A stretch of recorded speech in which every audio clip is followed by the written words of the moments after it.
So yeah, I will go ahead and introduce Thank God Ebenezer. Again, thank God for being here, and Thank God is a bioinformatician at the European Bioinformatics Institute, EMBL-EBI, and United Kingdom with the Uniport team. His role focuses on developing computational pipelines for automatic functional annotation of proteins using evolutionary models. Prior to joining EMBL, Thank God was a postdoctoral researcher at the Earlham Institute, EI, which is a United Kingdom National Facility for Genomics, where he worked on wheat transcriptomics and epigenetics. Thank God studied for his PhD degree in biochemistry at the University of Cambridge, where he worked on the genome of, I'm going to murder that name, I'm sorry, Eugela Gracilius? Did I say that right, thank God? Yeah, that's fine. Yes. Oh, I tried. He has a master's degree in evolutionary toxology and pollution management from the University of Lagos, Nigeria, and a bachelor's degree in parasitology and entomology from, your university that you did your bachelor's degree. I should have asked beforehand. Ned, you don't need to pronounce it, right? So you can just from Nigeria. Yeah. A really unique sounding university. Aside from dry lab science, Thank God is involved in fostering dynamic international, regional, and local collaborations in science. Recently, Thank God Ebenezer, working with other colleagues, initiated the formation of the Ugala International Network, EIN, and the African BioGenome Project, AfricaBP. And I would like to welcome Thank God Ebenezer again, and you have the floor. All right. Thank you, Dr. Campbell, and also to Ross for inviting me, and to the AG Biodata team. So I'm just going to share my screen. No, I can't. It worked before, but it's not working now, but just 1 minute.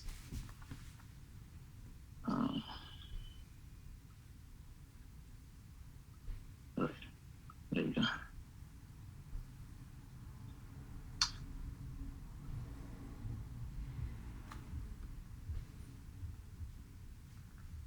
Can people see my screen, please? You shared it for a minute and then, here it is. Great. All right. Okay. So my name is ThankGod Ebenezer, and I'm a bioinformatician at the European Bioinformatics Institute in Kingston, near Cambridge. And today I will be talking to us about more on fostering international collaboration. And I'll be focusing on the African BioGenome Project, which is started about 2 years ago. Actually, it did start properly last year. So, and the aim basically is, looking at genomics for the future of biological diversity across the continents of Africa. So, I would be talking about the goals and background of the AfricaBP. I'll be talking briefly about the pilot project and what has been done. And I'll be talking about the AfricaBP structure, what the possible funding mechanisms are, the potential funding mechanisms, and also some key highlights we've recorded since starting about 12 months ago, what the next steps are, and then social media presence, communication, and the wrap up. So there are basically 3 goals within the AfricaBP, because the AfricaBP aims to sequence genomes of about 100,000 plants and animal species, and also eukaryotic microbes. And the first goal is to coordinate all non-human genome sequencing efforts to act as a forum for the non-human space. And the second goal is to initiate, develop, and support new non-human genome sequencing efforts, mainly extending into areas that has not been explored previously. And of course, sequencing over 100,000 species and deploy this sequence data to regional infrastructure, such as regional infrastructure and facilities, such as the Africa Center for Disease Control, PGI, and also the African Union Inter-Africa Bureau for Animal Resources. And we believe that by doing so, we'll be able to inform policy and build the much needed capacity across the continent. And of course, the capacity here meaning focusing on genomics and bioinformatics. So just a bit of a background on the project. So again, we're focusing on biodiversity, and mainly because we do know that the global biodiversity is a shared heritage, and nearly all continents is endowed with one form of biodiversity or the other. And there is also the phenomenon of the sixth mass extinction. For instance, this figure here is from the Conservation International Foundation, and showing some of the extraterrestrial biodiversity hotspots. And this from the USA Today, showing some of the species that are going extinct since 1970. And now, Africa plays a significant role when it comes to global biodiversity, and is second to South America.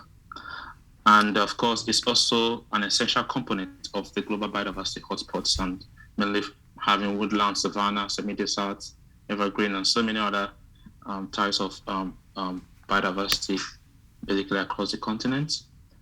But one thing we do know is that human activities, both in Africa and globally, and poses a huge threat to biodiversity. And of course, this could be seen in land and sea usage, pollution, over exploitation of species, climate change, and invasive species and diseases, as we've seen with COVID-19, and of course with monkeypox as well.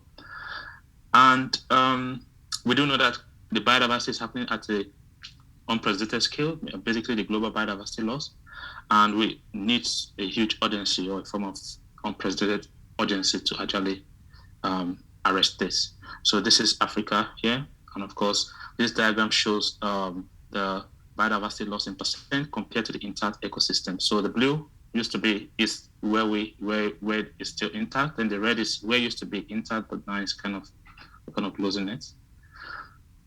Then one of the things we want to do in AfricaBP is that, as I mentioned, sequencing plant and animal genomes and also eukaryotic microbes. So we'll be looking at sequencing the genomes of mammals, fish, reptiles, also invertebrates, all those annelids, and insects, plants, algae, and just about all eukaryotes. And we're focusing on 100,000, not because that is the species available on the continent, but it's basically because that is the species that we know that exists in terms of the records available, because there are way much more than 100,000 species on the continent. Then, so one key thing basically is that we're working with the Vertebrate Genome Project, which is our key partners, to sequence about 10 to 12 species. So at the moment we've done 2 in South Africa, because the core principle of AfricaBP is to carry out this genome sequencing on the ground, basically because that is one way to build the capacity, and also that is one way to help inform policy and ensure that some of the activities that are ongoing are actually connected to regional policy institutions as well. And we also believe that that would also help to solve issues of digital sequencing information and Nagoya Protocol and all of those things, and ethics and legal issues, so which I'm going to talk about briefly. Then, so there are also several other communities, for instance, the Darwin Tree of Life and EGA and the 1,000 Chile Genome Project. So again, all of this are all part of the BioGenome Project. So there are 5 grand challenges that we aim to address in AfricaBP. So the first is the genomics and bioinformatics technologies for the agri-environment. So all of those will focus on the actual technologies that are driving some of the discoveries in the agri-environment. Then the second will focus more on the biology and the kind of translation of some of those things, crops and livestock improvement and health. Then the third will focus on the genomic for conservation of endangered species. Now this is mainly focused on conservation aspects. Then there is also the fourth Grand Challenge. We focus on socioeconomics, ethics, and policy because the project itself is not just a scientific project; it's a social scientific project because it also has some ethical considerations and so many other things that especially with communities. And the fourth is technology development, knowledge exchange, and industry because we believe that while doing that, there are aspects of things. There are things that the AfricaBP needs to work on in order to be able to help in the project. So one or two of those things, for instance, include being able to promote and help to advance technologies related to that can be used in the field with limited reliance on electricity and the internet, for instance, because the access to internet is quite limited, and again, so is access to electricity. And genomic technology hugely depends on those two factors. So the conversion will be, how do we design systems that have limited reliance on those things? And not just that, technology development as well in livestock. How do we also help to breed plant and animal species, for instance, that are resilient to climate change and so many other things? And we hope that by doing that, that would also have be connected to industry and help bring that perspective. And of course, all of this are focused on that two things: the value proposition and capacity building within the continent. So we aim that through AfricaBP, we'll be able to provide standards when it comes to biodiversity genomics in Africa, and of course, working with the standards of the BioGenome Project as well. Then this will include in areas of sampling, sample preparation and nucleic acid preparation, sequencing and assembly, information, informatics, data storage and IT, and of course, ultimately value proposition and empowerment of the people. So basically, one of the things we've done is that we started properly last year and mainly starting off with a pilot project and see if this is something that is doable. But before then, we also were able to be doing consultations. In 2020, we had the first workshop at the Biodiversity Genomics 2020, and that focused more on consultations, and then also in 2021.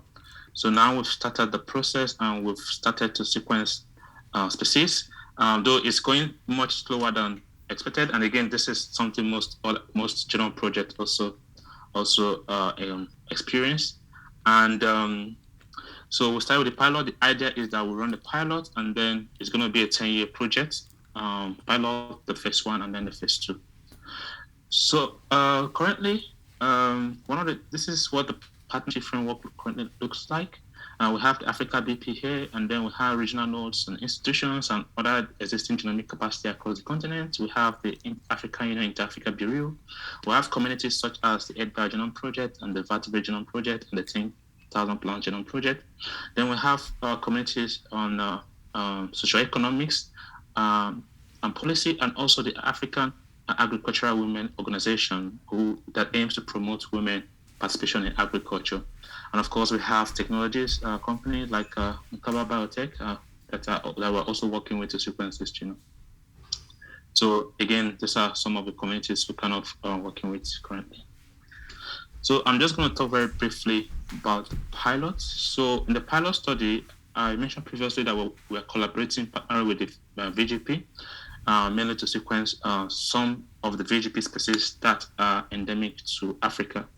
We're also partnering with the 10,000 plant species to sequence some plant species that are endemic to the continent of Africa. So so far, efforts have focused on sourcing of this species in Africa, obtaining permits, and through the University of South Africa, again, they are providing support and funding to source for this species, and also to obtain the necessary permits, and of course to ensure clearance with custodians of these samples, for instance, on areas of material transfer agreements and mutually agreed terms and CTES permits and all of those permits mainly, and also to ensure compliance with national Nagoya Protocols regulations or ABS procedures. So again, this is more around the partnership. So the pilot project, we have about 8 subcommittees. Again, we have the sample collection and processing, sequencing and assembly, annotation, all the way to communications partnership and fundraising. So each of the subcommittee have about up to 8 members per subcommittee working together, basically. So one of the key challenge is on sample collection, particularly, especially when it comes to getting the permits and things. That is where some of the time kind of goes in, and obtaining the permits. But once the permits is obtained, then we send them to the lab. So mainly that is one of the key challenge in terms of the key bottleneck in regards to this project, because with the permits there has to be ethical consideration. There also has to be multiple layers of procedures that needs to be observed.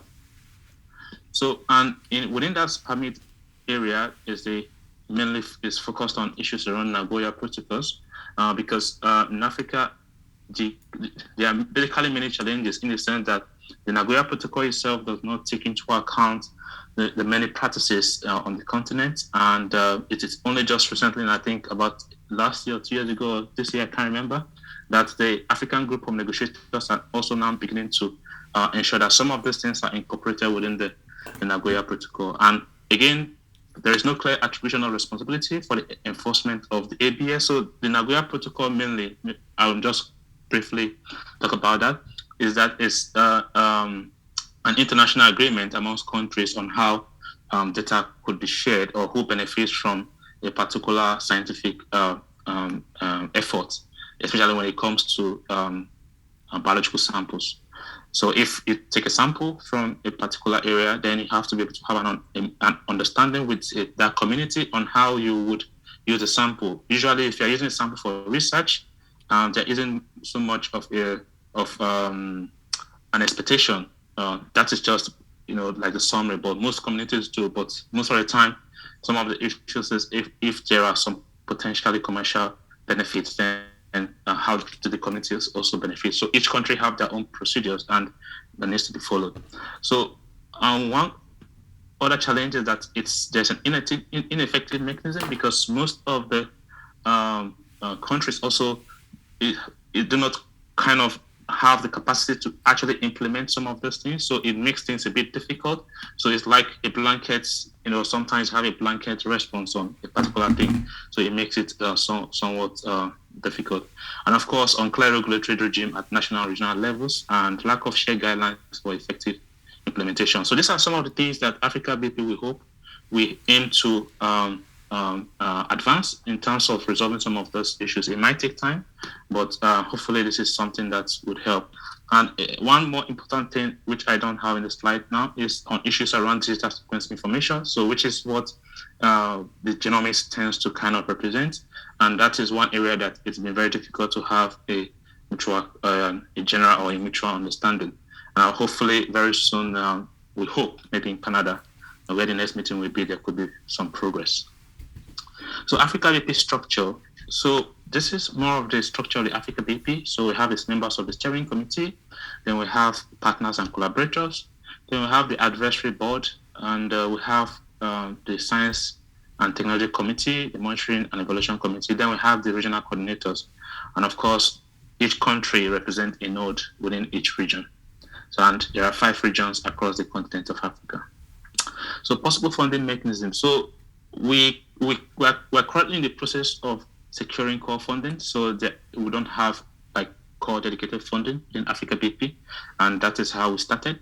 But one of the things we did is that we are working with projects globally and also in Africa who already have the funding, but then we have the community and the people who are able to do this, and then we're working with them to actually sequence these genomes. So one of the projects is the DAISEA Genome Project. We also have the 10,000 Plant Genome Project. And of course, this has also started to provoke other partners to come on board. For instance, the University of South Africa have also started to put in some money in terms of sequencing genomes of South Africa. And there's also another company that have also come on board. So all of this has now started to kind of connect to each other. But all of this, we call them supplementary funding, mainly, whereby we leverage on regional and global funding. So we're in the process of securing the core funding, which we hope would maybe through the African Union. So I'm going to talk more about that, about the things we're doing to actually make progress in this respect. So I mentioned previously that AfricaBP launched the pilot in 2021, and since then we sequenced about 2 to 3 genomes.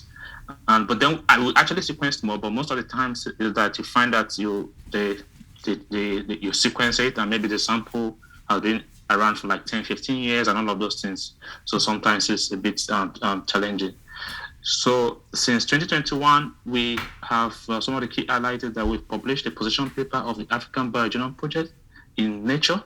And this position paper mainly talks about what the project is, who is involved, what we've done in the past, when it started, where we're going over the next 10 years, and what is required in terms of funding, and who are supposed to do what and what in Africa. So the paper also generated a huge interest across the continent, and it was also featured in the Science magazine as well. And the paper was featured in more than 138 news outlets across Africa, Europe, North America, Asia, Australia, and also South America. So there are mainly 4 programs within AfricaBP. The first program is focused on animal genomes. So this program is focused on anything animal genomes mainly. And we call it the AfricaBP, the Nelson Mandela AfricaBP Genomes for Conservation of Nature. So we recently received approval from the Nelson Mandela Foundation to be able to link up the Nelson Mandela name with this program. Very soon, we've also applied for funding, mainly for a small amount of money to actually kickstart the funding within this particular program. So the second program is the Plant Genomes, and we are in the process of having a name for it. So I wouldn't say it yet because it's not yet formal, but we're still in the process of doing that, and efforts are underway.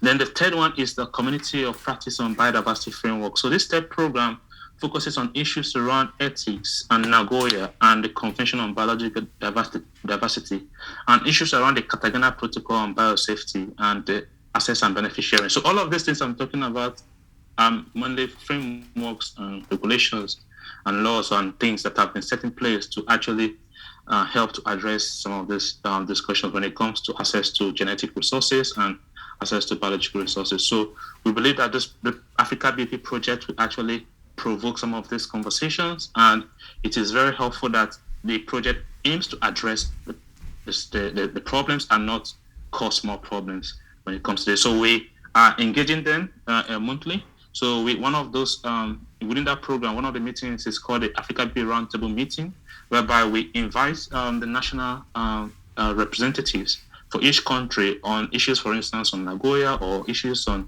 CBD, or other issues of, for instance, Nagoya Protocol, to just kind of understand it. So one of the things we aim to do is that at the end, hopefully by the end of the year or in early 2023, we'll be able to write a paper around those discussions as well. Then the fourth program is the Open Institute for Genomics and Bioinformatics, because we believe in AfricaBP that genome sequences, especially efforts like this, should be able to do 2 things. Apart from the fact that we're sequencing and then publishing, you should be able to actually build the capacity needed on the ground, such that, for instance, if we want to conserve a species, the people who are close to this species should also be able to have the capacity they need to continue the conservation effort, because the sequencing should not basically stop in just one species or just one sample of a particular species, but then what about if we want to do like comparative genomics and over several years period of time? So we set up the Open Institute for Genomics and Bioinformatics, mainly focusing on knowledge exchange. That is what this program will do, focusing on issues around knowledge exchange, or is currently doing rather on knowledge exchange, and that will include workshops, training, and one of those workshops is the AfricaBP workshop on endemic African species, because one of the things we also found out is that sometimes we have trainings in Africa, but then most of the species are not endemic to the people, and that way it does not be able, it doesn't provide the linkage in terms of local identity. So one of the things, again, we try to promote is that the people use their own species, come with their own data, and then work on their own data. So this also does additional things like linking up AfricaBP members with other corporations. For instance, we have the MGI. They are kind of looking at the MGI Africa Genome Machines Challenge, whereby they kind of identify African institutions in Africa, and then they partner with them to place a G400 machine. So we've been able to organize one workshop within this project program, and the next one is scheduled for September.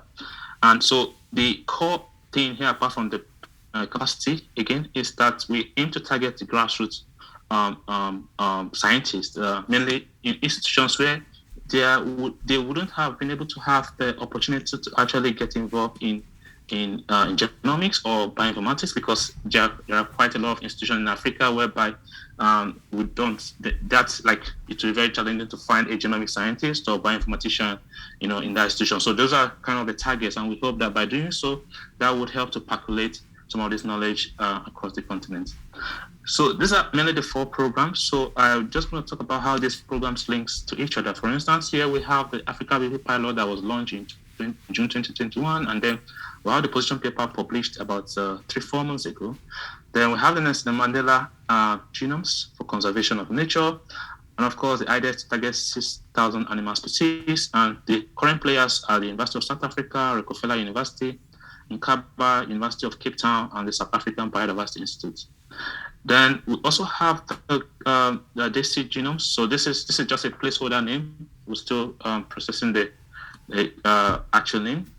Then the idea is to target plant species, and of course the same current player. Sorry, someone talking. However, I joined this conversation. I was not saying. Sorry, is someone talking, please?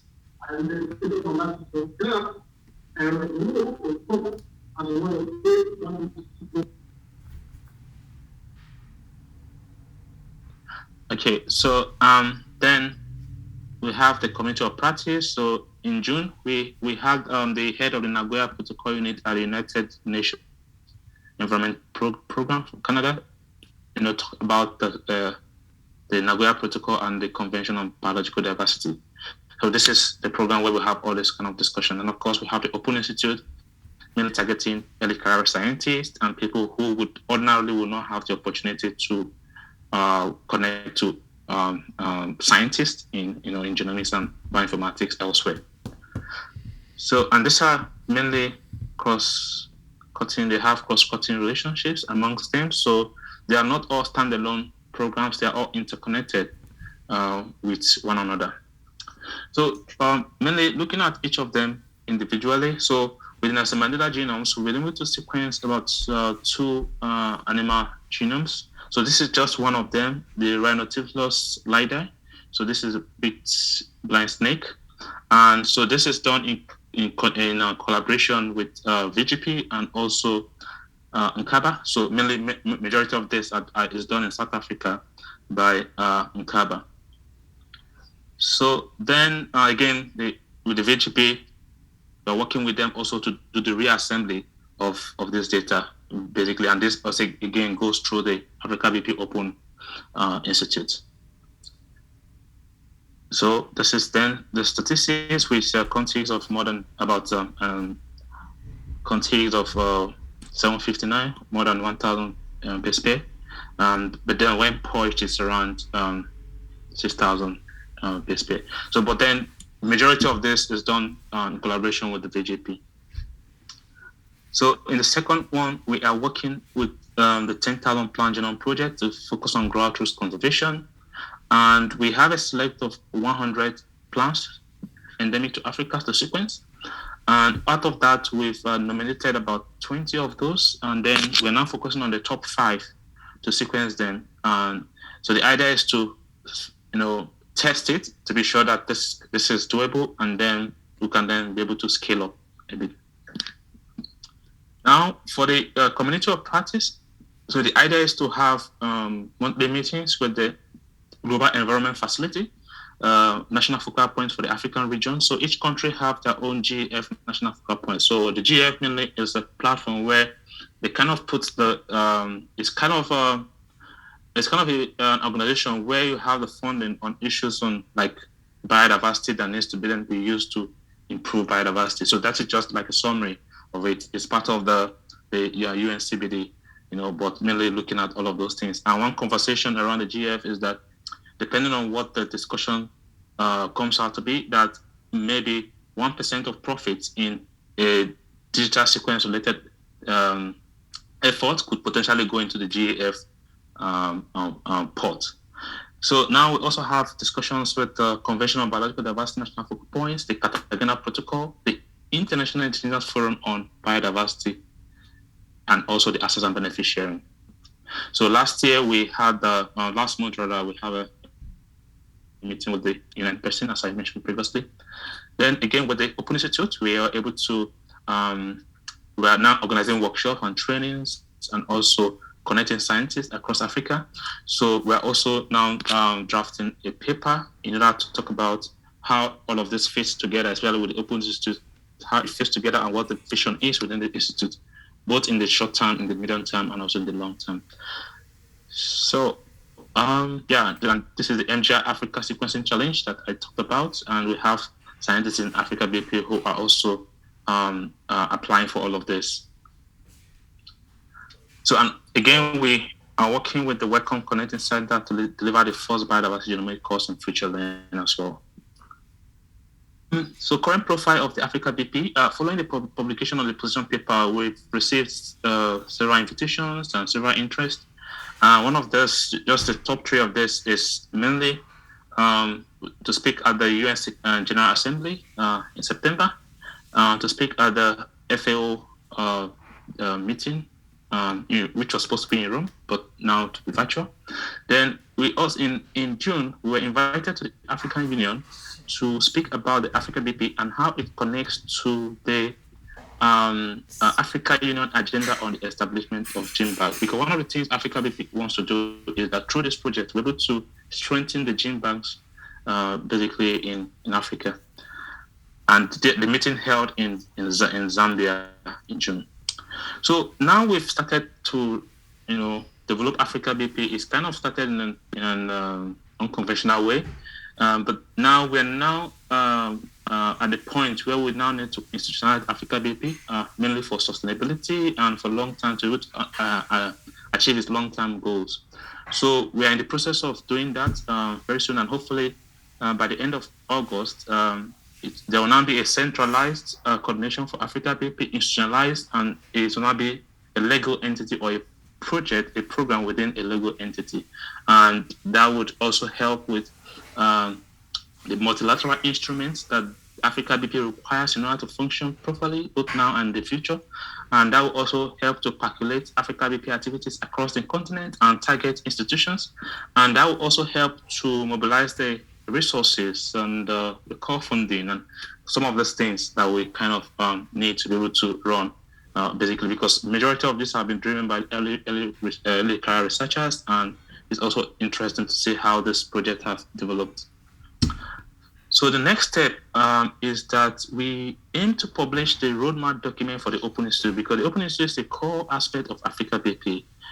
It's kind of it ties together some of the things when it comes to early career researchers and when it comes to reaching out to people who would not otherwise have the opportunity to do genomics and bioinformatics in Africa. And that includes like a whole institution, so multiple institutions in multiple countries. So we're writing the position paper soon, and then we also aim to publish the first set of genomes from AfricaBP. So we're just waiting for this to get to around 10 or 20. And then we also aim to publish a paper on the AfricaBP engagement with stakeholders on access and benefit sharing and the post-2020 biodiversity framework. So that will bring perspective from AfricaBP efforts and discussions with all the national focal points we've had, and then this will go into a paper, basically. And of course, it's journalizing AfricaBP. So social media and wrap up, we have a website, African BioGenome, which you can visit. And we have Twitter. We're active on Twitter. We're on Facebook. We're on Instagram. We're on LinkedIn. And so you can also contact us with this email address, africabp-chairs@Google Groups, and one of the chairs will respond to your email. And this is an email address for all of the community in AfricaBP, which is up to 1,000 now. And of course, you can sign up to our mailing list.